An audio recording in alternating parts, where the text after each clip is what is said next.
అధ్యాయం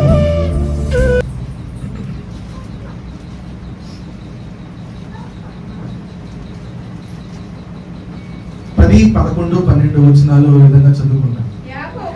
యాకోబు బెయేర్షెబా నుండి బయలుదేరి హారాను వైపు వెళ్ళుచు ఒక చోట చేరి ప్రొద్దు వృక్కినందున అక్కడ ఆ రాత్రి నిలిచిపోయి ఆ చోటి రాళ్లలో ఒకటి తీసుకుని తనకు తలగడగా చేసుకుని అక్కడ పండుకొనెను.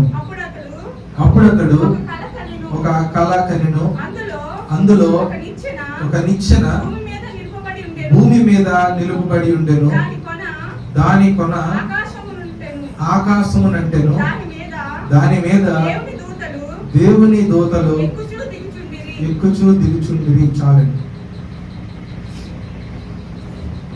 కరెక్ట్ గా 2 రోజుల క్రితం జనవరి 1 రోజున ఈ వాక్యాన్ని ఉద్దేశించి కొన్ని అనుభవాలు ఆయన ప్రస్తావించడం జరిగింది.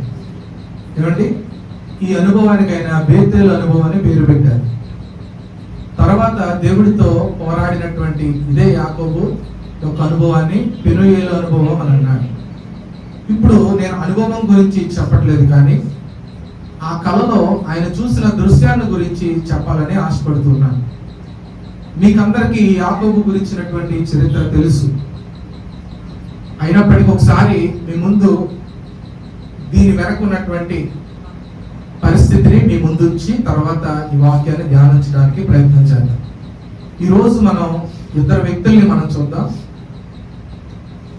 ఒక వ్యక్తి యాకోబు, ఇంకో వ్యక్తి నతానియేలు. ఎవరు చెప్పండి? నతానియేలు. వీళ్ళిద్దరికి ఉన్నటువంటి పోలికను మనం జ్ఞాపకం చేసుకుందాం. అంటే ఇద్దరు జీవితాల్ని మనం చూడము, కానీ ఇద్దరు ఒకే అనుభవం గుండా వెళ్ళారు. ఈ ఇద్దరు జీవితాలకి సుమారుగా 2000 సంవత్సరాల వ్యత్యాసం ఉంది. యాకోబు క్రీస్తు పూర్వం 2000 ఆ సమయంలో యాకోబు ఉంటే, క్రీస్తు శకం 1 నుండి 10 మధ్యలో నతానియేలు ఉంటాడు. ఏమండి, క్రీస్తు శకం 1 నుండి 30 ఆ ప్రాంతంలో నతానియేలు గారిని మనం చూస్తాం. వీరిద్దరూ ఒక అనుభవం గుండా ఇద్దరిని దేవుడు జతపరిచాడు. ముందుగా యాకోబు గురించి చెప్పిన తర్వాత నతానియేలు యొక్క విషయాన్ని చెప్పి ఈరోజు వర్తమానాన్ని ధ్యానించాలి. యాకోబు ఇస్సాకు యొక్క 2వ కుమారుడు. దేవుని దాసుడైనటువంటి అబ్రహాముకు వాగ్దానం ద్వారా దేవుడు అనుగ్రహించినటువంటి బిడ్డ పేరు ఇస్సాకు. ఇస్సాకు ఆయన భార్య అయిన రెబ్కా గారిని ఇద్దరిని దేవుడు దీవించి వారికి 2 కుమారుల్ని దేవుడు అనుగ్రహించాడు. 2 కుమారులు అనుగ్రహించినప్పుడే దేవుడు ఒక వాగ్దానం చేశాడు. చిన్న కుమారుడు నేను ఆశీర్వదిస్తానన్నాడు. కానీ పెరిగే విధానంలో తండ్రి తన ప్రేమను ఎక్కువగా పెద్ద కుమారుడి మీద ఉంచాడు. తల్లి సాధారణంగా చిన్న కుమారుడిని ఎక్కువగా ప్రేమిస్తూ వచ్చింది. తండ్రి వృద్ధాప్య దశకు వచ్చాడు. మరణకాలం సమీపించిందని ఎరిగిన తండ్రి, నా దేవుడు అబ్రహామును దీవించాడు, ఆ దీవెన వాగ్దాన పుత్రుడిగా నాకు వచ్చింది, నా నుంచి నా తర్వాత తరమైనటువంటి నా బిడ్డలకి ఈ ఆశీర్వాదాన్ని అందించాలి అని ఆశీర్వాద వచనాలన్నీ తన హృదయంలో భద్రం చేసుకుని తన కుమారుణ్ణి ఆశీర్వదిద్దామని ఆలోచించాడు. ఎవరు? ఇస్సాకు. ఏమండి, ఇస్సాకు ఆలోచించి యాక్చువల్గా ఆశీర్వాదం అంతా కూడా పెద్ద కుమారుడికి ఇవ్వాలని చెప్పేసి పెద్ద కుమారుడిని పిలిచాడు. పెద్ద కుమారుడి పేరు యాసావు. అతను పిలిచి అతను అంటున్నాడు, నువ్వు నాకు ఇష్టమైనటువంటి ఆహారాన్ని వండుకొని తీసుకొస్తే ఆహారాన్ని తిని తృప్తి చెంది సంతోషంగా నేను ఆశీర్వదిస్తాను, నువ్వు ఆశీర్వాదంగా ఉంటావు అని చెప్పాడు. చెప్పినప్పుడు సరే అని చెప్పేసి పెద్ద కుమారుడు బయలుదేరాడు. ఈ మాటను పెద్ద కుమారుడితో పాటు ఆయన భార్య అయినటువంటి రెబ్కా గారి మాట విన్నాడు. ఈయన పెద్ద కుమారుడు కాదు, నిన్ను ఆశీర్వదించలాగన నువ్వే వంట చేసి మీ డాడీకి ఇవ్వనన్నా అని తల్లి సలహా ఇచ్చింది. అమ్మా, అన్నకి చేతులకి బాగా వెంట్రుకలు ఎక్కువ ఉంటాయి, రోమము కలిగిన వాడు, నేను మొన్నని వాడును, తండ్రికి కానీ ఈ విషయం అర్థమైతే ఆశీర్వాదానికి బదులు నా మీదకి శాపం వస్తుందేమో అని అన్నాడు. ఆ విషయాలన్నీ నేను చూసుకుంటాను, ఒకవేళ శాపం అనేది ఏమైనా వస్తే అది నా మీదకి వచ్చేలాగా నేను చూసుకుంటాను, కానీ నువ్వు మాత్రం ఆశీర్వాదం నీకే దక్కాలి. నువ్వు ఏమీ చేయాల్సిన అవసరం లేదు. మీ అన్నయ్య వేటాడి పొలంలో వండుకొని ఆ కూర తెచ్చేలోపు నువ్వే వెళ్ళి 2 మేకపిల్లలు తీసుకొస్తే నేను ఆహారాన్ని సిద్ధపరిచి త్వరగా రెడీ చేస్తాను, మీ నాన్నకు అందజేసి మీ నాన్న ఆశీర్వాదం తీసుకో అని తల్లి చెప్పినప్పుడు సరే అని చెప్పేసి వెంటనే వెళ్ళాడు. మేకపిల్లలు తీసుకొని వచ్చాడు. తల్లి ఆహారం తయారు చేసింది. రుచికరమైన ఆహారము చాలా త్వరగానే రెడీ చేసేసి తండ్రి దగ్గర తీసుకొని వచ్చినప్పుడు తండ్రి తండ్రి అని పిలిచినప్పుడు స్వరం కొంచెం మారినట్టు అనిపించింది. చిన్నప్పటి నుంచి పెంచిన తండ్రికి ఎవరి స్వరం ఏంటో అర్థమవుతుంది. ఎవరి బాబు అని అన్నాడు. నేను నీ పెద్ద కుమారుడిని యాసావు అని అన్నాడు. ఇదేంటి స్వరమేమో యాకోబు స్వరం వినపడుతుంది, మనిషి ఏమో యాసవ్ అని చెప్తున్నాడు అని నీకు డౌట్ వచ్చి ఏదో ఒకసారి దగ్గరికి రా, నేను టెస్ట్ చేస్తాను అన్నాడు. వెంటనే దగ్గరికి వెళ్ళాను. ఈయన వేటాడు వచ్చిన మేకకు ఉన్నటువంటి చర్మాన్ని కొంచెం ఈయనకి తగిలించింది వాళ్ళ అమ్మగారు. ఇప్పుడు ఏం చేశాడు, తండ్రి పట్టుకుంటే వెంట్రుకలు తగులుతున్నాయి. ఓకే ఓకే రోమములు కలిగిన వాడు యాసవే అని చెప్పేసి వెంటనే దీవించడానికి మొదలుపెట్టాడు. ఆహారాన్ని తీసుకొని ఫుల్గా దీవించాడు. సంతోషంగా చిన్న కుమారుడు వెళ్ళిపోయిన వెంటనే పెద్ద కుమారుడు వచ్చాడు. పెద్ద కుమారుడు రాగానే తండ్రి నీ కోసం ఆహారాన్ని సిద్ధపరిచాను అన్నాడు. అదేంటి ఇప్పుడే కదా ఆహారం అయిపోయిందంటే, అదేంటి అవటం ఏంటి, నేను కదా యాసవును నేను ఆహారం తెచ్చాను అన్నాడు. అనగానే అప్పుడు తండ్రి అన్నాడు, అయితే నీ చిన్న కుమారుడిని ఆశీర్వాదాన్ని తీసుకుని వెళ్ళిపోయాడు. అనగానే విపరీతమైన కోపం వచ్చి గట్టిగా ఏడుస్తూ, ఇక నీ దగ్గర ఏం ఆశీర్వాదం వచ్చినా ఉన్నాయి, కనీసం మిగిలిన నాకు చెప్పంటే, ఇక ఆశీర్వాదం వచ్చినవి ఏమీ లేదు, శాపం వచ్చిన ఒకటి ఉంది అది పలికాడు. ఇక ఆ మాటకి విపరీతమైన కోపం వచ్చేసి పగ పెంచుకొని ఏ విధంగా అయినా సరే నా తండ్రి చనిపోబోతున్నాడు, ఈయన చనిపోయాక వెళ్ళి ఫస్ట్ నా తమ్ముడిని చంపేయాలనుకున్నాడు. అనుకుని సిద్ధపడిపోతుంటే ఇవన్నీ విన్న తల్లి, నువ్వు అర్జెంటుగా ఇక్కడి నుంచి పారిపోయి వెళ్ళిపో, మీ అన్నయ్య నిన్ను చంపడానికి రెడీగా ఉన్నాడు, ఇక్కడి నుంచి పారిపోండి. ఎక్కడికి వెళ్ళామా అని అంటే చెప్తాను, నువ్వు మాత్రం ఈ దేశంలో ఉన్న వారు ఎవరిని వివాహం చేసుకోకు, ఇక్కడ స్థిరపడొద్దు, నువ్వు ఎక్కడికి వెళ్ళాలో మీ తండ్రి చెప్తానని తర్వాత తమ్ముడిని తండ్రి దగ్గర తీసుకొస్తే ఇస్సాకు ఇంకెలాగో జరిగిపోయింది.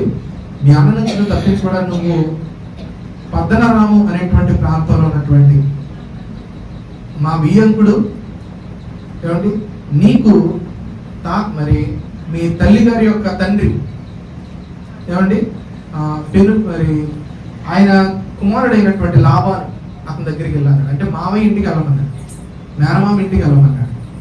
సరే అని చెప్పేసి ఇక్కడ నుండి బయలుదేరి, ఎక్కడి నుంచి వేరే ఇంటి దగ్గర నుంచి బెయేర్షెబా నుండి బయలుదేరి హారాను వైపు ప్రయాణం చేస్తాడు. ఏమండి హారాను వైపు ప్రయాణం చేస్తూ ఉన్నాడు. ఈ ప్రయాణం చేసే దారిలో ఒక చోట చీకటి పడిపోయింది.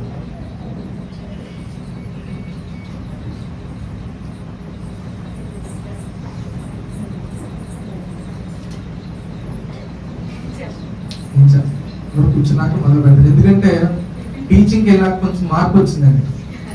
నా మాట నేను చెప్పుకుని వెళ్ళిపోతే మీ పనులు మీరు చేసుకుంటూ ఉంటారు. మొదలాడండి. ఇక్కడ చాలా మంది చేసే పనులు ఏంటంటే వచ్చే వాళ్ళు ఎలా చూస్తారు, ఎప్పుడు చూడలేదు అన్నట్టు, అలా ఎవరో మాకు తెలియదు, ఎవరన్నా ఏం జరుగుతుందని గూఢచారులు ఉంటారు చూసారంటే, పోలీసులు స్కేడ్ కావాలి. నేనేం చెప్తానంటే పక్కన ప్రళయం వచ్చినా మనము పట్టించుకోకూడదు. ఎందుకంటే వాక్యము శ్రద్ధగా ఒక కథ రూపంలో మనకు అర్థమవుతుంది కనుక ఏది పట్టించుకోకూడదు అన్నమాట. ఇప్పుడు మనము ఒక ప్రాముఖ్యమైనటువంటి సందర్భంలోకి వచ్చాం. ప్రయాణమై వెళ్తున్నాడు, చీకటి పడిపోయింది. చీకటిలో ప్రయాణం కష్టమై ఏం చేశాడంటే ఈ రాత్రి ఎక్కడైనా పడుకుందాం అని చెప్పేసి అక్కడ దగ్గరలో ఉన్నటువంటి ఒక పక్కన ఒక రాయి తీసుకొని ఆ రాయిని తల కింద పెట్టుకొని కొంచెం ఎత్తు కింద పడుకున్నాడు కనుక ఆ రాయిని తల కింద పెట్టుకుని ఆ రాయి మీద పడుకున్నాడు. పడుకున్నప్పుడు ఆశ్చర్యకర విషయం ఏంటంటే దీవెనలన్నీ పొందుకొని బయలుదేరుతున్నాడేమో, దేవుడు ఒక దర్శనం ద్వారా తన కుమారుడైనటువంటి యాకోబుని దర్శించాడు. యాకోబు పడుకొని బాగా గాఢ దగ్గరికి వెళ్ళిన తర్వాత ఒక అద్భుతమైనటువంటి కళ కన్నాడు. ఆ కళలో అతను చూసినటువంటి విషయం ఏంటంటే ఒక నిచ్చెన చూస్తా ఉన్నాడు. ఏమండి ఆ నిచ్చెన ఎక్కడి నుంచి ఎక్కడికి వేశాడు? సాధారణంగా నిచ్చెన మనం చూస్తాం, నిచ్చెన ఎక్కడం అంటే చాలా కొంచెం భయానకమైన విషయమే. నిచ్చెన ఎందుకంటే నిచ్చెన వేసేవాడు సరిగ్గా వేయరు, అందుకని ఎక్కేవాడికి భయం. నిచ్చెన ఎలా వేయాలో కూడా ఒక పాట ఉందండి. నిచ్చెన కరెక్ట్గా మనకి ఎంత తిన్నగా ఉంటే అంత దారుణంగా పడిపోయే అవకాశం ఉంటుంది. బరువు పెట్టినప్పుడు నిచ్చెన పైకి పడిపోతుంది. అది ఎలా ఉండాలంటే బాగా ఏటవాలుగా ఉండాలి. ఎత్తుని బట్టి అది ఏ విధానంలో వేయాలనేది మనం అర్థం చేసుకోవాలి. కొంచెం ఎత్తుంది అనుకోండి పర్లేదు, బాగా ఎత్తుంది అనుకోండి, ఎత్తుని బట్టి ఇంకా మనం ఏటవాళ్ళ ధర పెంచుతాం, కింద దూరం పెంచి ఇంకా ఇంకా ఇంక్లాండ్ వేస్తాం అన్నమాట. ఏమండి ఇంకా ఏటవాళ్ళకి వేస్తాం. ఇప్పుడు నిచ్చెన ఎక్కడి నుంచి ఎక్కడికి వేశారు? భూమి మీద నుండి ఆకాశం మీదకి. డైరెక్ట్ గా ఆకాశము ఎక్కడ తాకిందో తెలుసా? చూడండి ఆ మాట చదువుదాం. 12వ వచనంలో, అతడు ఒక కలగనెను, అందులో ఒక నిచ్చెన భూమి మీద నిలపబడి ఉండెను. ఎక్కడ నిలపబడి ఉంది చెప్పండి? భూమి మీద నిలపబడి. దాని కోన ఎక్కడ అంటుంది? ఆకాశమును అంటింది. ఆకాశంలో ఎవరున్నారు? చూడండి అక్కడ, దాని మీద దేవుని దూతలు ఎక్కుచూ దిగుచూ ఉండిరి అన్నాడు. దాని కొన ఆకాశం అంటిదంటే దాని ఇంకా క్లారిటీగా మనం చూడాలంటే 18 వచ్చింది చూడండి. 17 చూద్దాం. భయపడి అతను ఏమన్నాడు? ఈ స్థలం ఎంతో భయంకరము, ఇది దేవుడి మందిరమే గాని వేరొకటి కాదు అంటూ మాట చెప్పాడు. పరలోకపు గవిని ఇదే. గవిని అంటే ఏంటంటే ఎంట్రన్స్ అన్నమాట. ఊరికి గవిని అంటే ఊరికి అది ప్రారంభం. ఏమండి ఇప్పుడు పరలోకపు గవిని అంటే ఇది నిచ్చెన ఎక్కడ కంటుకుంది? ఆకాశాన్ని మాత్రమే కాదు, ఆకాశము తర్వాత ఉన్నటువంటి పరలోకాన్ని చేర్చేటువంటి నిచ్చెన ఇది. ఇది భూమిని పరలోకాన్ని కలిపినటువంటి నిచ్చెన ఇది. ఈ నిచ్చెన మీద ఆకాశము పైకొన అంటే కిందేమో భూమి మీద నిలబడి ఉంటే దాని మీద ఎవరు ఎక్కుచూ దిగుచున్నారు చూడండి? దేవదూతలు ఎక్కుచూ దిగుచూ ఉంటుంది. ఇది ఇక్కడ వరకు అందరికి అర్థమైందని అనుకుంటున్నాను, ఎందుకంటే ఇది మనకు తెలిసిన స్టోరీ. ఇప్పుడు ఇంకొక విషయాన్ని చూద్దాం. చూడండి యోహాను సువార్త 1వ అధ్యాయము. యోహాను సువార్త 1వ అధ్యాయము ఆఖరి వచనాన్ని ఈ విధంగా చదువుకుంటాం.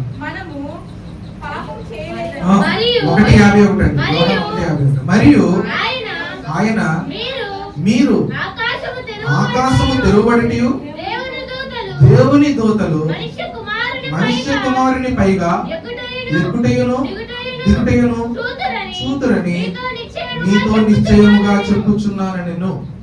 ఈ మాటను పలికినైనా సాక్షాత్తు యేసు ప్రభువు. ఎవరితో చెప్తున్నాడు ఈయన? చూడండి ఇక్కడ మనం చూస్తా ఉన్నాం. ఎవరితో చెప్తున్నాడు ఆయన? 48వ వచనంలో, నీవు నన్ను ఎలా ఎరుగుదు అని నతనీయేలు ఆయనను అడుగగా యేసు అని. ఇప్పుడు నతనీయేలు గారి గురించి ఒక చిన్న మాట చెప్తాను. నతనీయేలు గారు అని అంటే ఆయన యేసు ప్రభు శిష్యుల్లో ఒకడు. ఏమండి యేసు ప్రభు శిష్యుల్లో ఒకడైనటువంటి ఆయన పేరు నతనీయేలు. ఆయన యేసు ప్రభు దగ్గరికి ఏ విధంగా ఆయన వెంబడించగలిగాడు అనే మాటలు చాలా చక్కగా రాశారు. మొదటగా సీమోను పేతురు సహోదరుడైన ఆంద్రేయ, ఈ శిష్యులందరూ యేసు ప్రభువుని వెంబడించే కాలంలో యేసు ప్రభు గలిలయ అనే ప్రాంతానికి వెళ్ళినప్పుడు బెత్సైదా అనేటువంటి ప్రాంతంలో ఒక ఆయన చూశాడు. ఆయన పేరు ఫిలిప్పు. ఆయన చూసి నన్ను వెంబడించు అని అన్నాడు యేసయ్య. వెంటనే ఫిలిప్ యేసు ప్రభువుని వెంబడించడమే కాకుండా ఫిలిప్పు తన స్నేహితుడైనటువంటి నతనీయేలుని కూడా యేసు ప్రభు దగ్గరికి తీసుకొద్దామని ప్రయత్నం చేశాడు. అప్పటికే నతనీయేలు కుటుంబంలో బాధలు ఎక్కువయ్యి, సమస్యలు ఎక్కువయ్యి, ఎవరికి తెలియకుండా దూరంగా ఒక అడవిలో అంజూరపు చెట్టు దగ్గర కూర్చొని బాధపడుతూ విచారిస్తూ ఆలోచిస్తూ ఉన్నాడు. ఇక అక్కడ నుండి జాగ్రత్త ఇంటికి వచ్చిన తర్వాత ఫిలిప్పు నతనీయేలు దగ్గరికి వెళ్ళి, ఒకసారి రా, నీకు ఒక ఆయన చూపిస్తాను. ఇది ఎవరు అంటే పాత నిబంధనలో ప్రవక్తలు. వీరందరూ ఎవరి గురించి అయితే చెప్పారో, ఎవరి రాక కోసం అయితే మనం ఎదురు చూస్తున్నామో, ఎవరి ద్వారా అయితే లోకానికి విడుదల, విమోచన, పాప క్షమాపణ లభిస్తుందో ఆ మెస్సయ్యను మేము కనుగొన్నాము, రావచ్చు చూద్దు గాని. ఆశ్చర్యపోయి వచ్చేసరికి ఇంతకైనా ఎక్కడి నుంచి వస్తున్నాడు అంటే నజరేతు అని అన్నాడు. నజరేత్ అనేది మారుమూల గ్రామం. ఏమండి సాధారణంగా డబ్బున్న వాళ్ళందరూ ఎక్కడ ఉంటారు? హైదరాబాదు, బెంగళూరు ఇలాంటి పెద్ద పెద్ద పట్టణాల్లో ఉంటారు, చెన్నై ఇలాగ. ఏమండి చాలా చిన్న పల్లెటూరు. ఎవరికి సపోజ్ ఒక ఉప్పాకపాడు లేకపోతే బొమ్మిడి ఇటువంటి ప్రాంతాల్లో నుంచి ఒక గొప్ప వ్యక్తి వచ్చాడు అనుకోండి, మనం ఏమంటాం? గొప్ప వ్యక్తులు ఎక్కడో గొప్ప గొప్ప ప్రాంతాల్లో ఉంటారు. ఈ చిన్న ఏరియా నుండి అంత పెద్ద వ్యక్తి ఎలా వచ్చాడు అనుకుంటాం. అక్కడ నతనీయేలు అన్నాడు, నజరేత్ అనేది కుగ్రామం. అటువంటి గ్రామంలో నుంచి మెస్సయ్య రావడానికి అవకాశం ఉందా అంటే వచ్చి చూద్దుగట్రా అని తీసుకెళ్లేసరికి నతానియేలును చూడంగానే యేసు ప్రభువు అన్నాడు, ఈయన నిజమైనటువంటి ఇశ్రాయేలుడు, ఈయనలో ఏ దోషము లేదు అన్నాడు. ఆయన ఆశ్చర్యపడు, నేనెవరో ఈయనగా తెలుసు, నా గురించి ఈయన అంత కరెక్ట్గా చెప్తున్నాడు అని చెప్పి, ఎవరయ్యా నువ్వు అని అంటే ఇప్పుడు అన్నాడు, నేను నీకు తెలుసా నా గురించి చెప్తున్నావు అంటే యేసు ప్రభువు అన్నాడు, ఇప్పుడేంటి నువ్వు ఇందాక దిగులు పడుతూ ఒంటరిగా అంజూరపు చెట్టు కింద ఉన్నప్పుడే నువ్వేంటో నాకు తెలుసు. ఎవరికి తెలియకుండా సీక్రెట్ గా ఒక చోటకి వెళ్ళి కూర్చున్నాడు. మనం కూడా ఎవరికి చెప్పుకునే బస్సులో ఒంటరిగా కూర్చొని బాధపడతాం. అయితే ఆ బాధను చూసేవాడు, అర్థం చేసుకునేవాడు మన ప్రభువు. హల్లెలూయా. ఒంటరికరమైన స్థితిలో మనతో ఉండేవాడు. ఆయన కన్నులు ఈ లోకం అంతటా సంచారం చేస్తూ ఉన్నాయి. నజరేతు నుంచి వచ్చిన యేసు ప్రభువు వారు నతానియేలు ఎక్కడో అంజూరపు చెట్టు కింద కూర్చొని బాధపడుతున్నప్పుడు ఆయన చూశాడు. ఈయన ఉన్నదేమో గలిలయలో, ఎక్కడో అంజూరపు చెట్టు దగ్గర కూర్చుని ఆయన ఇక్కడ నుంచి చూడగలిగాడంటే ఆయన మామూలు వ్యక్తి కాదు. సాధారణ నాకు ఇక్కడుండి నాకే అందరూ కనపడరు, ఎందుకని మధ్యలో పిల్లర్స్ అడ్డున్నాయి. యేసు ప్రభువు వారు ఒక ఊర్లో ఇంకో ఊర్లో జరిగే పరిస్థితులు ఇక్కడ నుంచి దేవదృష్టి ద్వారా తెలుసుకుంటున్నాడంటే ఈయన సామాన్య వ్యక్తి కాదు అన్నప్పుడు నతానియేలుకి అర్థమైంది. నతానియేలు అంటున్నాడు, చూడండి నతానియేలు ఏమంటున్నాడు ఆ మాట విన్నప్పుడు 48లో, ఎలాగెరుగు అని నతానియేలు ఆయన అడిగినప్పుడు యేసు ప్రభువు అంటున్నాడు, ఫిలిప్పు నిన్ను పిలవక ముందే నీవు ఆ అంజూరపు చెట్టు కింద ఉన్నప్పుడే నేను నిన్ను చూచితిని అని అతనితో చెప్పినప్పుడు నతానియేలు, బోధకుడా నీవు ఇప్పుడు అర్థమవుతుంది ఆయనకి, నీవు దేవుని కుమారుడవు, ఇశ్రాయేలు రాజువు అని ఉత్తరం ఇచ్చాడంట. అప్పుడు అందుకు యేసు అంటున్నాడు, ఏంటి ఆ అంజూరపు చెట్టు కింద నిన్ను చూచితినని నేను చెప్పినందువలనే నువ్వు ఇలా నమ్ముతున్నావా? అయితే చూడు, వీటికంటే గొప్ప కార్యములు చూదువని అతనితో చెప్పాను అన్నాడు. ఏంటా కార్యాలు? 51. ఇప్పుడు మనం చదువుతున్న మాట, మరియు ఆయన మీరు ఆకాశము తెరువబడుటయో దేవుని దోకలు మనుష్య కుమారునికి పైగా ఎక్కుటయో దిగుటయో చూతురని మీతో నిశ్చయముగా చెప్పుచున్నాను అని. ఇప్పుడు ఈ 2 వచనాలకి ఉన్న పోలిక ఏంటో చెప్పండి మీరు, చెప్పండి. ఇప్పుడు సంఘస్థులకు ఒక ప్రశ్న, ఇంతవరకు నేను చెప్పాను, ఇప్పుడు మీరు చెప్పాలి. ఇందాక యాకోబు కలలో ఉన్నదానికి ఇక్కడ నతానియేలుకి యేసు ప్రభువు చెప్పిన దానికి ఉన్న పోలిక చెప్పండి. అక్కడ యాకోబు ఏం చూశాడండి? నిచ్చెన చూశాడు. ఆ నిచ్చెన మీద దేవదూతలు ఎక్కుచూ దిగుతూ మాత్రం చూశాడు. ఇక్కడ యేసు ప్రభు వారు ఏం చెప్తున్నాడు? ఆకాశానికి భూమికి కనెక్ట్ చేసే ఒక నిచ్చెన ఉంది, దాని మీద దేవదూతలు ఎక్కుచూ దిగుచూ ఉంటారు అని అన్న దానికి ఇంకా క్లియర్ గా చెప్పాడు. నిచ్చెన అనే పదంలో ఏమన్నాడు? మనుష్య కుమారుడికి పైగా దేవదూతలు ఏం చేస్తున్నారంట? ఇప్పుడు మనకు అర్థం అవ్వాల్సిన మాట, ఆ నిచ్చెన ఎవరు? ఆ నిచ్చెన ఎవరు చెప్పండి? యేసు ప్రభువు. అది మనం అర్థం చేసుకో. పాత 2000 సంవత్సరాల క్రితం యాకోబు కన్న కలలో కనబడిన ఆ నిచ్చెన క్రొత్త నిబంధనలో యేసు ప్రభువుగా మనకు కనిపిస్తా ఉంది. హల్లెలూయా. ఆ నిచ్చెనకి పైగా ఎక్కుచూ దిగుచున్న దేవదూతల్ని యాకోబు చూస్తే, ఇక్కడ నతానియేలు యేసు ప్రభువుకి పైగా ఎక్కుచూ దిగుచున్న దేవదూతల్ని ఇక్కడ నతానియేలు చూశాడు. కాబట్టి ఇప్పుడు నిచ్చెనగా ఉన్న యేసు ప్రభు గురించి ఒక 3 విషయాలు మనం జ్ఞాపకం చేసుకుని ముగించుకుందాం. చూడండి, మొదటిగా ఈ నిచ్చెన ఎందుకు అనే మాట మనం జ్ఞాపకం చేసుకోవాలి. నిచ్చెన ఒక అంచేమో భూమిని తాకింది, ఇంకో అంచేమో ఆకాశంలో ఉన్నటువంటి పరలోకాన్ని తాకింది. అంటే ఎందుకు ఈ నిచ్చెన అంటే, నిచ్చెన సాధారణంగా ఇక్కడ కింద ఉన్న వ్యక్తి పైకి వెళ్ళడానికి నిచ్చెన వాడతారు. ఏమంటే మనము పెయింట్ వేసే వాళ్ళు మరి మనకు తెలుసు, నిచ్చెన వేసుకొని ఇదివరకు రోజులు నిచ్చెన వేసుకొని బయట వేస్తారు. లోపలికి వెళ్ళాలంటే మెట్లు ఉంటాయి, బయట ఎలివేషన్కి ఎక్కాలంటే నిచ్చెన వేసుకొని నిచ్చెన మీద ఉండి వారు వర్క్ చేస్తూ ఉంటారు. ఏమంటే తాపీలో కూడా మనం చూస్తాం నిచ్చెన ఎక్కువ వాడతారు. నిచ్చెన అనేది మనం చేరుకోలేనటువంటి ఒక స్థలాన్ని చేరుకోవడానికి మధ్యలో వాడేటువంటి ఒక పనిముట్టు. ఇప్పుడు పరలోకానికి మనం చేరుకోగలమా? చేరుకోలేమా? పరలోకానికి మనము చేరుకోలేము. ఎందుకంటే పరలోకానికి వెళ్ళే అడ్రస్ మనకి తెలియదు. ఏమండి, ఒక ఊరు వెళ్ళాలంటే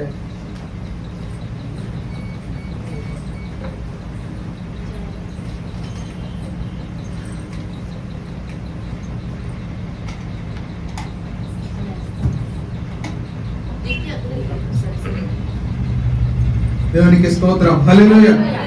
ఒక ఊరు నుండి ఇంకో ఊరు వెళ్ళాలంటే మనకి ఏం తెలియాలి? అడ్రస్ తెలియాలి, ఏమంటే దారి తెలియాలి. డ్రైవరు, బస్సు తోలే డ్రైవరు ఎక్కడ మొదలెట్టాలి, ఎక్కడ ఆపాలి, ఎక్కడికి వెళ్ళాలో ఆయనకి తెలియకపోతే సక్రమంగా మనల్ని చేర్చగలిగే స్థానంలో చేరుస్తారా చెప్పండి? చేర్చలేదు.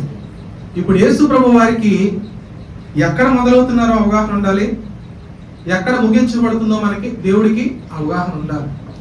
మనకి ఎక్కడ ప్రారంభమవుతుందో మాత్రం తెలుసు, ఎక్కడ ముగుస్తుందో అనేది మనకి తెలియదు. ఇప్పుడు నేను మిమ్మల్ని అడుగుతున్న ప్రశ్న, మన జీవితం ఎక్కడ ముగుస్తుందో మీకు తెలుసా? ఏ వయసులో ముగుస్తుందో మీకు తెలుసా? ఏ గడియలో, ఏ సమయంలో, ఏ నిమిషంలో, ఎటువంటి పరిస్థితుల్లో, హాస్పిటల్లోనా, ఇంట్లోనా, మంచం మీద, ఎక్కడనేది మనకి తెలీదు. ఒక ప్రాముఖ్యమైనటువంటి సినిమా యాక్టర్ ఆవిడ వాష్రూమ్లోకి వెళ్ళి అక్కడే చనిపోయింది, బయటికి రాలేదు. ఏమండి చూసారా? మనకి తెలీదు ఎక్కడ ముగుస్తుంది అన్నది, మనకి తెలీదు. మనము చనిపోయాక ఎక్కడికి వెళ్తామనే దానికి మనకి తెలీదు. అదే వాక్యులు ఈ మాట రాస్తూ వచ్చాడు. చూడండి ఒకసారి, నేను కొన్ని విషయాలు మీకు చూపిస్తాను, మనం చూద్దాం. మొదటిగా, పరలోకానికి వెళ్ళే దారి మనకు తెలుసా లేదా అనే దానికి ఇదే యోహాను సువార్త 3వ అధ్యాయము 3వ వచనంలో ఈ మాట రాశాడు. అందుకు యేసు అతనితో, ఒకడు కొత్తగా జన్మించితేనే కానీ అతడు దేవుని రాజ్యమును చూడలేడు అని చెప్పాడు. చాలండి. ఏమండి? దేవుని రాజ్యమును కొత్తగా జన్మించితే తప్ప ఎవరు చూడలేరు. కొత్తగా జన్మించితే అన్న పదాన్ని మనం పక్కన పెడితే, దేవుని రాజ్యాన్ని ఏ మనిషి కూడా ఇప్పుడున్న స్థానంలో చూడలేడు. కింద 5వ వచనం కూడా చూడండి. యేసు ఇట్లని ఒకడు నీటి మూలముగాను ఆత్మ మూలంగా జన్మించితేనే కానీ దేవుని రాజ్యంలో ప్రవేశించలేడు. సాధారణంగా జన్మించిన మనందరి లాంటి మానవులు ఎవరు కూడా పరలోకానికి చేరలేరు, ప్రవేశించలేరు. పౌలు భక్తుడు రాస్తున్న కొరింథీయులకు రాసిన మొదటి పత్రిక 15వ అధ్యాయము 50వ వచనాన్ని కూడా మనం చదువుకుంటే చూడండి. సహోదరులారా, నేను చెప్పినది ఏమనగా, 1 కొరింథీ 15:50, రక్త మాంసములు దేవుని రాజ్యమును స్వతంత్రించుకొన నేరము అని రాశారు. ఏమండి? కాబట్టి ఈ 3 వాక్యాలను బట్టి మనం అర్థం చేసుకోవాలి, ఈ దేహం కలిగిన మనం, రక్త మాంసములు కలిగిన మనం ఎవరు కూడా పరలోకానికి చేరలేదు. పరలోకం వెళ్ళే అడ్రస్ మనకి తెలియదు. మంచిది. ఇప్పుడు పరలోకంలో ఎవరున్నారు? దేవుడు ఉన్నాడు. కొన్ని దేవుడు తెలుసా? మనిషికి దేవుడు తెలుసా చెప్పండి? ఏమండి? దేవుడు తెలుసా? ఇప్పుడు మీకు అమెరికాలో ఉన్న ఎవరో ఒక పర్సన్ మీకు తెలుసా? తెలియదు. మనం పరిచయం చేసుకుంటేనే కానీ ఏ వ్యక్తి మనకు తెలియదు. మన వీధిలోనే చాలా మంది మనకు తెలియదు. ఏమండి? దేవుడు గురించిన అవగాహన మనిషికి ఎప్పటికీ కూడా సరిగ్గా లేదు. అందుకనే మనిషి దేవుడి విషయంలో రకరకాల కన్ఫ్యూజన్స్. ఏమండి? ఇంటింటికి ఒక్కొక్క దేవుడు, గ్రామ గ్రామానికి ఒక దేవుడు, వీధి వీధికి ఒక దేవుడు, కుల కులానికి ఒక దేవుడు, రకరకాల దేవుళ్ళు. ఈ ప్రపంచము దేవుళ్ళతో నిండిపోయింది. ఎందుకంటే దేవుడి గురించిన అవగాహన మనిషికి లేదు. చూడండి, ఆ మాట కూడా నేను చూపిస్తాను. దేవుడి గురించి మనిషికి తెలుసా లేదా? అదే యోహాను సువార్త 3వ అధ్యాయము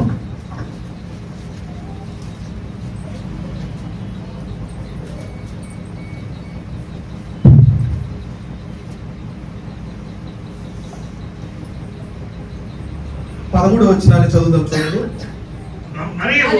మరియు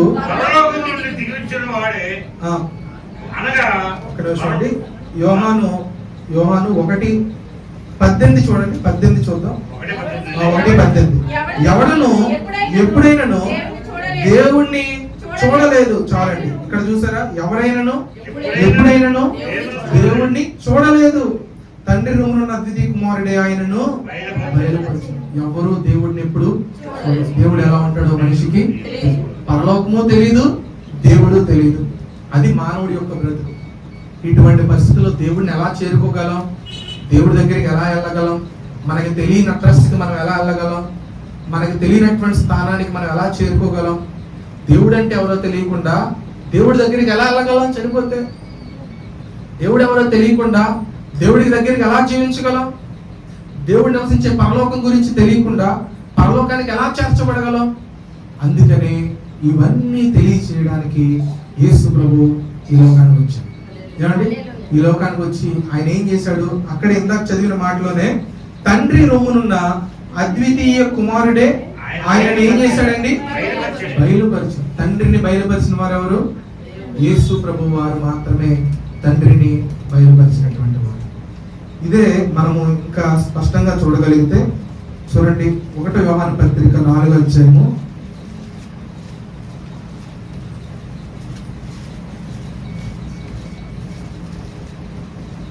12వ వచనంలో కూడా ఈ మాట రాస్తూ వచ్చాడు. ఏ మానవుడు దేవుణ్ణి చాలండి. ఏ మానవుడు దేవుణ్ణి ఎప్పుడు చూచి ఉండలేదు అని రాశాడు. ఏ మానవుడు ఎప్పుడు దేవుడిని చూడలేదు. మనం దేవుడు తెలియదు, దేవుడు నివసించే పరలోకం కూడా మనకి తెలియదు. అందుకని దేవుడిని పరిచయం చేయడానికి యేసు ప్రభు ఈ లోకానికి వచ్చాడు. ఆయనకి దేవుడు తెలుసు. అంతేకాదు, ఆయన ఎక్కడి నుంచి వచ్చాడు? చూడండి, యోహాను సువార్త, ఈ మాట చదువుదాం. యోహాను సువార్త 3వ అధ్యాయము 13వ వచనం.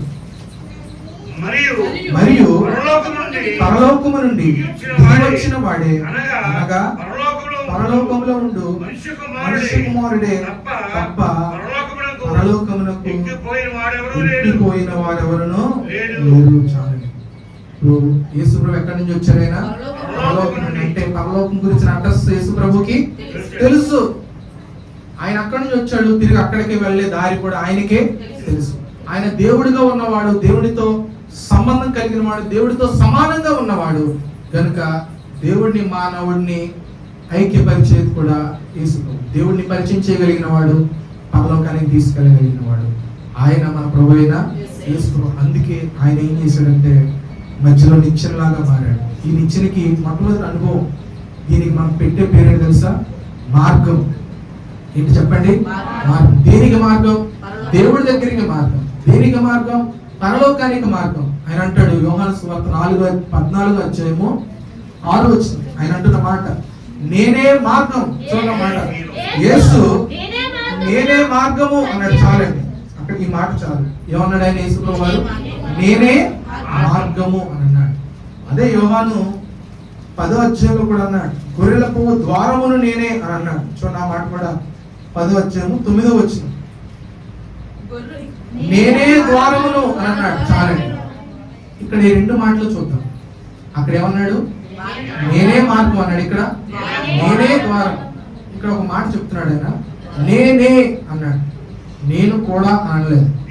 ఇప్పుడు అవన్న అడ్రస్కి వెళ్ళాలండి అని అన్నాను అనుకోండి, తెలిసిన ఆయన ఏం చేస్తాడు? అడ్రస్ తెలిసిన ఆయన ఏం చేస్తాడు చెప్పండి? అడ్రస్ ఇదిగోండి, ఇలా వెళ్ళి అలా తిరగండి వస్తుందని చెప్తాడు. ఇంకా మంచి వ్యక్తి అనుకోండి, ఏం చేస్తాడు తెలుసా? దగ్గరుండి తీసుకెళ్ళి అక్కడ చూపిస్తాడు. అంతవరకు. యేసు ప్రభు ఇలా వెళ్తే అలా వస్తుంది అని చెప్పలే. నేను మార్గమును చూపించేవాడను అని అనలా. అంతేకాదు, నేను మార్గం దగ్గరికి తీసుకెళ్ళి వాడను అని అనలా. ఆయన ఏమన్నాడు? నేనే మార్గం అన్నాడు. అంటే ఇక్కడి నుంచి అక్కడికి వెళ్ళి ఆయన ఇచ్చిన నేనే, ఆ మార్గము నేనే అని అన్నాడు.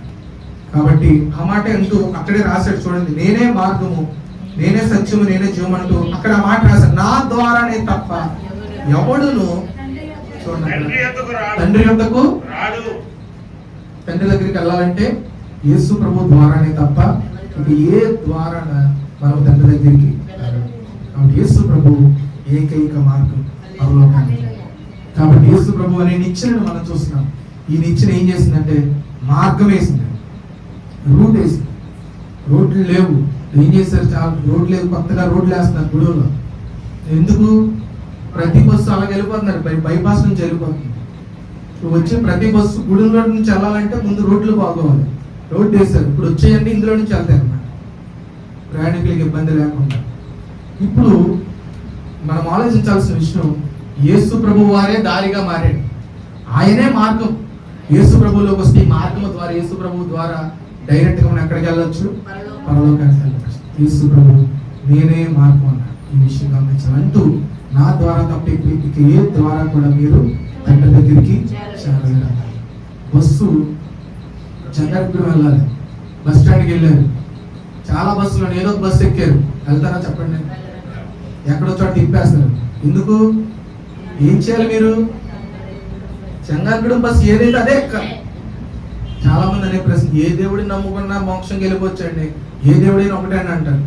మరి ఏ బస్సు ఎక్కినా ఎందుకు నువ్వు చేరాల్సిన దానికి చేరట్లేదు? నువ్వు ప్రతి దేవుడిని నమ్ముకో, అది ఎక్కడో చోటకి వెళ్తావు. కానీ యేసు ప్రభుని నమ్ముకుంటే నువ్వు వెళ్ళేది డైరెక్ట్ గా దేవుడి దగ్గరికి, పరలోక నిత్య స్థానానికి. అక్కడికి నడిపించే ఏకైక ద్వారము, ఏకైక మార్గము యేసు ప్రభువు. హల్లెలూయా. ఇప్పుడు ఈ నిచ్చెన దేనికి గుర్తు అంటే మార్గానికి గుర్తు. మొదటిది మార్గం. యేసు ప్రభు వారు ఈ నిచ్చెనను మనకి ఎలా చూపిస్తున్నాడు? ఆయన మార్గముగా ఏర్పాటు చేశాడు. రెండు, ఈ నిచ్చెన దేనికి గుర్తుగా ఉందో చూద్దాం. చూడండి, రెండో మాట చూద్దాం. అపోస్తలుడైన పౌలు తిమోతికి రాసిన మొదటి పత్రిక 2వ అధ్యాయము 5వ వచనం. చూడండి, దేవుడు ఒక్కడే, దేవునికి నరులకు మధ్యవర్తి ఒక్కడే, ఆయన క్రీస్తు యేసు అను నరుడు. చాలండి. ఇక్కడ మనం అర్థం చేసుకోవాల్సిన మాట రెండవ మాట, దేవుడు ఒక్కడే, దేవునికి నరులకి మధ్యలో మధ్యవర్తి ఒక్కడే, ఆయన క్రీస్తు యేసు అను నరుడు అన్నాడు. ఇక్కడ యేసు ప్రభు వారు దేవుడిగా ఉన్నవాడు, ఆయన ఎలా మారాడు? నరుడిగా మారాడు. ఎందుకు? ఈ మాటలోనే రాశాడు, మధ్యవర్తిత్వం చేయాలి. ఏమిటి? ఎందుకు మధ్యవర్తిత్వం చేయాలి? మధ్యవర్తిత్వం యొక్క అవసరం ఏంటో చెప్పండి. మధ్యవర్తిత్వం ఎప్పుడు కావాలి? గొడవలు జరిగినప్పుడు మధ్యవర్తి కావాలి. ఇప్పుడు సరే, అన్న మాట ప్రకారం గొడవ దగ్గరికి వెళ్దాం. ఇద్దరు గొడవ పడుతున్నారు అనుకోండి, మీరు వెళ్ళి ఏం చేస్తారు?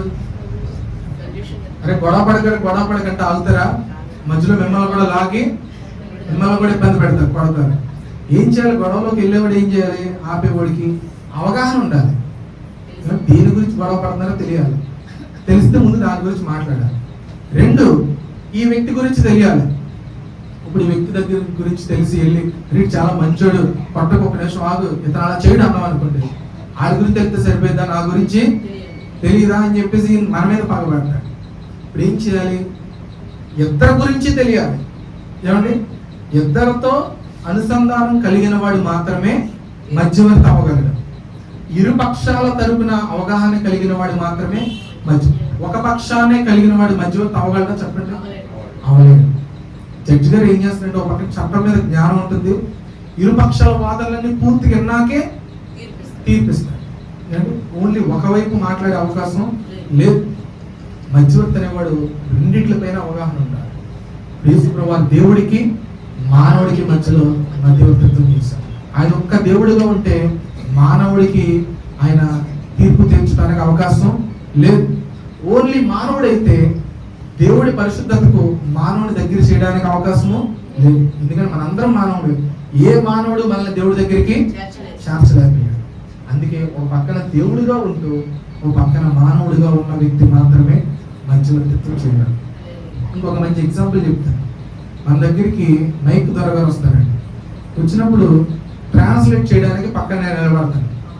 ఇప్పుడు నాకు ఇంగ్లీష్ రాదనుకోండి, నేను ట్రాన్స్లేట్ చేయగల చెప్పండి.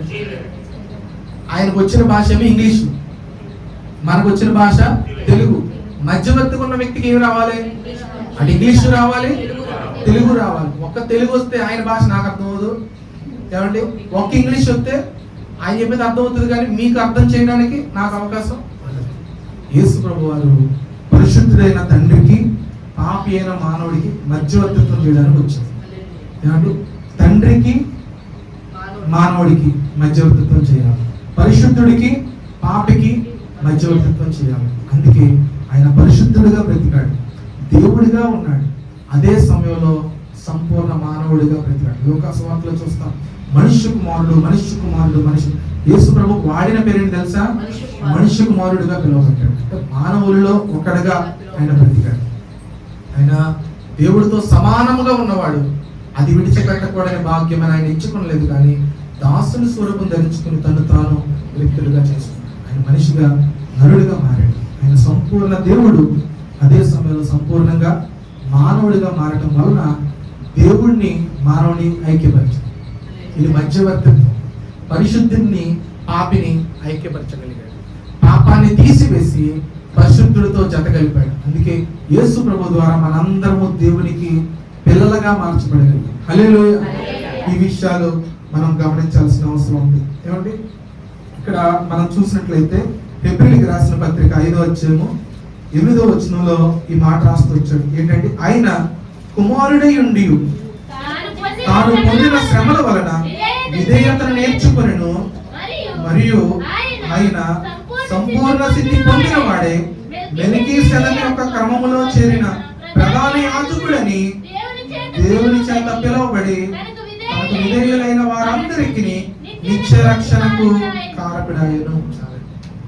ఆయన ఒక పక్క కుమారుడిగా మారాడని 8వ వచనంలో చూసాం. ఆయన కుమారుడై ఉండి అని చూసాం. తర్వాత మెల్కీసెదెకు క్రమం చెప్పిన యాజకుడిగా కూడా ఆయన ఉన్నాడు. ఏమండి, కాబట్టి ఆ విధంగా మారటం వల్ల యాజకుడు ఏం చేశాడు? ప్రజలాత్మలో దేవుడి దగ్గర తీసుకు యాజకుడిగా దేవుడితో ఐక్యపరచగలిగాడు, మానవుడిగా మనతో జతపరచగలిగాడు. అంతేకాదు అదే సమయంలో దేవుడిగా ఉంటూ దేవుడితో సమానుభావం కలిగిన వాడిగా ఉన్నాడు. కాబట్టి నిచ్చిన దేని గుర్తు అంటే దేవునికి మానవునికి మధ్యవర్తి ఒక్కడే, ఆ నిచ్చిన యేసు ప్రభువు. కాబట్టి రెండోది, ఈ నిచ్చిన యొక్క గ్రహింపు ఏంటంటే మధ్యవర్తిత్వం. మొదటిది ఏంటంటే మార్గం. ఈ నిచ్చిన పరలోకానికి చేర్చే మార్గం యేసు ప్రభు ద్వారా ఈ నిచ్చిన పరలోకానికి చేరిస్తే, ఈ యేసు ప్రభు నిచ్చిన రెండోదిగా మనకి ఏం చేసింది? మధ్యవర్తిత్వం చేసింది. కాబట్టి ఆఖరి మాట చూద్దాం. చూడండి, బైబిల్ తెరిచి హెబ్రీయులకు రాసిన పత్రిక 10వ అధ్యాయము 19వ వచనం. సహోదరులారా, యేసు మన కొరకు ప్రతిష్ఠించిన మార్గమున అనగా నూతనమైనది జీవము గలదైంది ఆయన శరీరమును అను తెర ద్వారా ఏర్పరచబడినదైన మార్గమున ఆయన రక్తము వలన పరిశుద్ధ స్థలమునందు ప్రవేశించుటకు మనకు ధైర్యము కలిగి ఉన్నది కనుక. చాలండి. ఇప్పుడు యేసు ప్రభు వారి యొక్క త్యాగము రక్తము ద్వారా మనం ఎక్కడికి వెళ్తున్నాం? పరిశుద్ధ స్థలానికి ప్రవేశాన్ని కలిగి ఉన్నాం. ఇది ఏ ఉద్దేశంలో రాశాడంటే, పాత నిబంధనలో ప్రత్యక్ష గుడారంలో ఒక తెర ఉంది. ఈ తెర అతి పరిశుద్ధ స్థలాన్ని వేరు చేసి ఆ అతి పరిశుద్ధ స్థలంలోనికి ఎవ్వరూ వెళ్ళలేదు.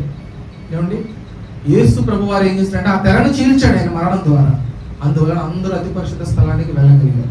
ఇప్పుడు ఇది పరలోకం అనేటువంటి విధానంలో యేసు ప్రభు మరణ పునరుద్ధానాల ద్వారా ఆయన ఏం చేశారంటే మన మధ్యలో ఉన్నటువంటి పాపం అనే తెరను చీల్చి, ఏమండి, డైరెక్ట్ గా పరిశుద్ధ స్థలం, అతి పరిశుద్ధ స్థలమైనటువంటి పరలోకానికి వాళ్ళ అర్హులుగా చేశాడు. హల్లెలూయా. ఇది ప్రవేశాన్ని ఇవ్వడం.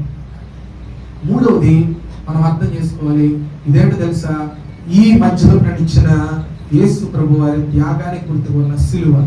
దీనికి మనం పెట్టే పేరు మ్రాను. మ్రాను మీద రాలడం ప్రతివాడు శాపగ్రస్తుడని వాడుతుంది. అటువంటి శాపాన్ని ఆయన మీద వేసుకొని మ్రాను మీద వేయాలంటాడు. ఎందుకు? ఈ సిలువ లేకపోతే మనం ఎవ్వరము దేవుడి దగ్గరికి చేరలేదు. ఈ త్యాగం లేకపోతే మన పాపాలేవి కూడా క్షమించబడడానికి అవకాశం లేదు. అందుకని ఆయన సిలువ ఎక్కాల్సి వచ్చింది. ఏమండి, పాపములు చేసిన ప్రతి వాడు సిలువ మీద వేలాడదీయబడాలి. మనం చేసిన ప్రతి పాపానికి మనం సిలువ ఎక్కాల్సిన వారు. మనందరి కొరకు యేసు ప్రభు ఏం చేశాడంటే ఆయన సిలువనికి మన పాపాలన్నీ ఆ సిలువ మీద భరించాడు. అందువలన పాపాల నుంచి తొలగింపబడి మనం దేవుడి దగ్గరికి ద్వారము ఏర్పరచబడి. ఇంకా మీకు స్పష్టంగా చెప్పాలంటే యెషయా గ్రంథంలో ఈ మాట రాశారు. చూడండి, ఈ మాట నేను చూపిస్తాను. యెషయా గ్రంథం 59వ అధ్యాయము 2వ వచనం. యెషయా గ్రంథం 59:2. నీ పాపములు ఆయన ముఖమును మీకు మరుగుపరిచెను కనుక. చాలా మంది అంటారు, మేము ప్రార్థన చేస్తున్నాం, మాకు ఎందుకు సమాధానం లభించట్లేదు, మేము ప్రార్థన చేస్తున్నాం, ఎందుకు దేవుడు వింటలేదు. చూడండి, దానికి సమాధానం పై వచ్చింది. రక్షింప నేరకు వినట్లు యెహోవా హస్తము కొరచకాలదు, విననేరకు ఉండినట్లు ఆయన చెవులు నమ్మకం కాలేదు అంటూ ఈ మాట అంటున్నాడు. మీ దోషములు మీకును దేవుడికి ఎలా వచ్చినాయి? అడ్డముగా వచ్చినాయి. మీ పాపములు ఆయన ముఖాన్ని మీకు ఏం చేసినాయి? దేవుడిని మనం చూడలేం. దేవుడికి మనకి మధ్యలో అడ్డంగా పెద్ద అడ్డంకి వచ్చి పడింది. ఏంటి అడ్డం అంటే మన పాపాల ద్వారా పూర్తిగా ఈ పాపాలు పెద్ద గోడలాగా ఏర్పడి దేవుడిని మనకు మరుగు చేసి ఆ ద్వారాన్ని మూసేసి మరి ఇప్పుడు మన పరలోకం వెళ్ళడానికి ద్వారం లేదు, దేవుడిని చేరుకోవడానికి అవకాశం లేదు. ఎందుకంటే మన పాపాలు అడ్డంగా ఉన్నాయి. అందుకని పాపాలన్నింటినీ ఆయన పైన వేసుకొని యెషయా గ్రంథం 53:5 మనం చూస్తే మన అతిక్రమముల విషయమై ఆయన అతిక్రమం బట్టి గాయపరచబడ్డాడు, మన దోషములు బట్టి ఆయన ఏమయ్యాడు, నలుగొట్టబడ్డాడు. మనం సమాధానం పరచబడటానికి ఈ సమాధానార్థమైన శిక్ష ఆయన మీద అతని మీద పడిను అనే మాట రాసుకొచ్చాడు. ఇక్కడ మనం అర్థం చేసుకోవాల్సిన మాట, మనం చేసిన పాపాల వల్ల దేవుడికి మనకి దూరం ఏర్పడి అగాధం అంత దూరం వెళ్ళిపోయాం. అడ్డంకుగా ఈ పాపాలన్నీ ఏర్పడితే ఈ అడ్డంకును తొలగించటానికి యేసు ప్రభు ఈ పాపాలన్నీ తన భుజం మీద వేసుకుని ఈ పాపమనే అడ్డంకిని పూర్తిగా తొలగించి అది యేసు ప్రభు చేసిన. మూడవదిగా ఈ నిచ్చెన దేనికి గుర్తుకుందంటే రాను, ఆకాశానికి భూమికి మధ్యలో వేలాడిన రాను. ఈ శిలువ ద్వారానే తప్ప ఇక ఎవడు పరలోకానికి చేరడు. మనకి దేవుడికి మధ్యలో పెద్ద అగాధం ఉంది. ఈ అగాధాన్ని ఫుల్ఫిల్ చేయగలిగింది, ఈ అగాధాన్ని దాటి దేవుడి దగ్గరికి వెళ్ళలాగా చేయగలిగేది శిలువ మాత్రం. ఒక ఆయన ఇద్దరు వ్యక్తులు పిలిచాడంట, అరే బాబు ఈ సిలువను మోసుకుంటా నేను చెప్పిన అడ్రస్ రండి, మీకు పెద్ద బహుమానం ఇస్తామన్నాడంట. సరే అండి పాస్టర్ గారు అని చెప్పేసి ఏం చేశాడు, ఇద్దరు 2 సిలువలు మోసారంట భుజం మీద. ఆ సిలువేమో ఇలాగ ఉండి పొడుగ్గా ఉందంట. కానీ ఇక్కడ పట్టుకుంటే సిలువ అంత దూరం ఉంది కాడు, అది మోసుకుంటూ వెళ్తున్నాడు. సగం దూరం ఇలా భుజాలు లాగేస్తుంది, కాసేపు ఆగుతున్నాడు. ఈ లోపు ఒకటి మంచి ఐడియా వచ్చింది, ఎంత పొడవైన సిలువ ఎందుకురా బాబు, చిన్నగా ఉంటే బాగుంటుంది కదా అన్నాడు. రోజు సిలువలో కూడా స్టైల్స్ వచ్చినాయండి, చిన్నగా ఉండాలి మనకి సిలువ, అది పొడుగు ఎక్కువ ఉందని చెప్పేసి ఏం చేసినట్టు మధ్యలో దాన్ని రాపమెట్టి ఆ సిలువను కోసాడు. కరెక్ట్గా సరిపోయింది. అప్పుడు ఇక్కడ దాకా వచ్చింది సిలువ, భుజం మీద కాడేసుకుని భుజం మీద వేసాడు, ఇక్కడ దాకా వచ్చింది. ఈయన వేసుకుని వెళ్ళిపోతున్నాడు, ఇంకొక ఆయన వస్తున్నాడు. ఈలోపు మధ్యలో పెద్ద లోయ వచ్చింది. ఇప్పుడు లోయ రాగానే నేను ఏం చేశాడు, ఈ భుజం మీద ఉన్న సిలువని ఆ లోయ మీద వేసాడు. ఈ కోన ఏమి ఈ గట్టు మీదకి వచ్చింది, ఆ కోన ఆ గట్టు మీదకి వచ్చి చక్కగా వెళ్ళిపోయి మళ్ళీ సిలువను లాక్కొని భుజం మీద వేసుకుని వెళ్ళిపోయాడు బహుమానం కోసం. ఇప్పుడు ఇతను ఏం చేశాడు, మధ్యలో వేద్దామంటేనేమో పొడుగు సరిపోవట్లేదు, ఎందుకు కోసేసాడు ఆయన. సులువైన మార్గాలు ఎత్తుక్కుంటాం మనం, అంటే కష్టాలు రాకూడదు, శ్రమలు రాకూడదు, ఇబ్బందులు రాకూడదు. సిలువను మోసుకుంటూ ఓపికతో వెళ్ళిన వ్యక్తి అక్కడ ఏం చేశాడంటే బహుమానానికి యోగ్యుడయ్యాడు. కాబట్టి చూడండి, మరణం నుంచి జీవులను దాటించగలిగేది యేసు ప్రభు వారి త్యాగం మీద మనకున్న విశ్వాసం. ఆ సిలువ లేకపోతే క్రిస్మస్ అర్థం లేదు. ఆ సిలువ మీద సిలువ శ్రమను అనుభవించడం కోసం ఆయన ఈ లోకంలో జన్మించాడు. కాబట్టి మానవుడిని దేవుడితో ఐక్యపరచగలిగిన 3 ఒకటే చెప్పాడు. యాకోబుతో ఆయన అంటున్నాడు, ఈ భూమి నుండి పరలోకానికి ఒక నిచ్చెన వేయబడింది, ఆ నిచ్చెన మీద నుంచి దేవదూతలు ఎక్కడం దిగటం చూశాడు. దేవదూతలు మానవుని కలుసుకోవడానికి, మానవుడి దేవదూతల ద్వారా సమాచారం అందించడానికి ఒక నిచ్చెన. ఇక్కడ కొత్త నిబంధన చూస్తే నతానేలుతో చెప్తున్నాడు, యేసు ప్రభువు అనేటువంటి మనిషి కుమారుడికి పైగా ఈ దేవదూతలు పరలోకానికి భూలోకానికి ఎక్కుచూ దిగుచున్నాయి అన్నాడు. ఈ యేసు ప్రభు ఈ నిచ్చెన లాగా మనకు కనిపిస్తూ ఉన్నాడు. ఈ నిచ్చెన ఇక్కడ నుండి పరలోకానికి వేయబడిన ఒక దారి, ఒక మార్గం. మొదటిది మార్గం, మా అనే పదాలను గుర్తుపెట్టుకోండి. మొదటిది ఏంటండి, మార్గం. రెండవది మధ్యవర్తిగా. ఈ నిచ్చెన ఎలా కనపడుతుంది మనకి, మధ్యవర్తి. ఒకటి దారి తెలియని మానవుడికి మార్గం ఏర్పాటు చేసింది నిచ్చెన. 2 పాపి అయిన మానవుడిని పరిశుద్ధుడైన దేవుడితో జతపరిచింది ఈ నిచ్చెన, ఇది మధ్యవర్తి. 3వది భయంకరమైనటువంటి పాపములో నుంచి మనం బయటికి రాలేని పరిస్థితుల్లో మనకు ప్రాయశ్చిత్తం చేసి పరలోకానికి చేర్చగలిగింది యేసు ప్రభు వారి యొక్క మ్రాను. ఏమండి, మార్గం, మధ్యవర్తిత్వం, మ్రాను. 3 విషయాలు ఈ నిచ్చెన మనం చూస్తాం. కాబట్టి ఈ నిచ్చెనను మనం చూస్తున్నాం. ఈ నిచ్చెన యేసు ప్రభువు. యేసు ప్రభువు విశ్వాసం ఉంచేవాడు నశింపక నిత్య జీవం పొందినట్లు దేవుడు ఆయన మనకు అనుగ్రహించాడు. ప్రార్థన చేసుకుందాం. తల ఉంచి కళ్ళు మూసుకొని ప్రార్థనకి వెళ్తాం. ప్రార్థన చేసుకుందాం. మర్మనస్తులలో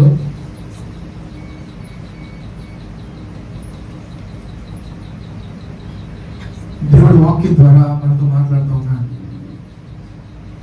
యాకోబు చూసినటువంటి ఈయనిచ్చిన క్రొత్త నిబంధనలో యేసు ప్రభువుగా మనముతున్నది.